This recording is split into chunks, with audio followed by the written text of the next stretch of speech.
तर आमदार रोहित पवार यांचं देहूमध्ये एक दिवसाचं लाक्षणिक उपोषण आता सुरू होतंय। आदर्श तुकोबांच्या शेतकऱ्यांच्या कर्जमुक्तीचा दाखला देत हे उपोषण हाती घेण्यात आलंय।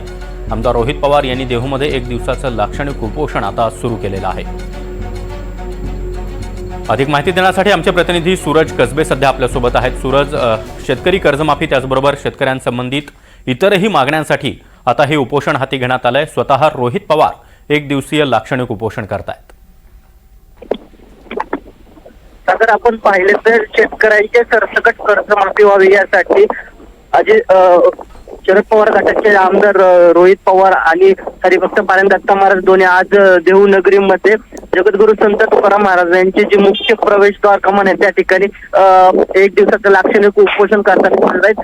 शेतकऱ्यांची जी सरसकट कर्ज आहेत ती पूर्णपणे माफ व्हावीत, पूरग्रस्तांना तात्काळ मदत मिळावी यासाठी ते या ठिकाणी उपोषण करताना दिसून येत। त्यामुळे एकूणच काही या रोहित पवारांच्या या लाक्षणिक उपोषणासाठी मोठ्या प्रमाणावरती देहू नगरीमध्ये वारकरी संप्रदाय त्याचबरोबर शरद पवार गटाचे व अन्य सामाजिक संस्थांचे कार्यकर्ते देखील उपस्थित झाल्याचं पाहायला मिळतं। त्यामुळे एकूणच काय सरकार आता या लाक्षणिक उपोषणा प्रकरणी काय दखल घेणार हे पाहणं देखील तितकंच महत्त्वाचं असणार आहे। सागर नक्की सूरज, त्यामुळे रोहित पवारांच्या या उपोषणाकडे देखील आपलं लक्ष असेलच। धन्यवाद तुम्ही दिलेल्या या माहितीसाठी।